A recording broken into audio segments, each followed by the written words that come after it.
काका रोटी बना दे ऐसी की एक दिन सास है तो हम काका रोटी किसे बनाते गुड़सी रोटी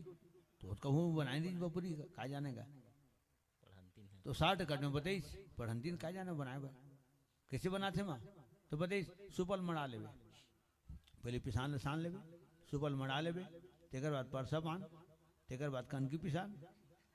थपड़ देवे गोबर छेना सही फिर परसा पान ओकर बाद माँ ओकर बाद ताने रमावा ताकि माँ गोरसी ऊपर मड़ा देवे वो सुबह शुद्ध मड़ा दीजिए होगा बताई सोचने करीज करे बरो है जिन पिसान पिसवा के लाई छे वो सास सब पिसेरी सोरे जानता मा घोरो घोरो खेत का कुरियम बाग गुरावे सुपल मड़ा ली परसा पान ला मड़ा दी तेकर बाद पिसान ला अपन छेना थोप दी फिर परसा पान ओकर बाद सुपर शुद्ध हुई मड़ा दीगा न रोटी हाथ ऐस न सुबह हाथ ऐस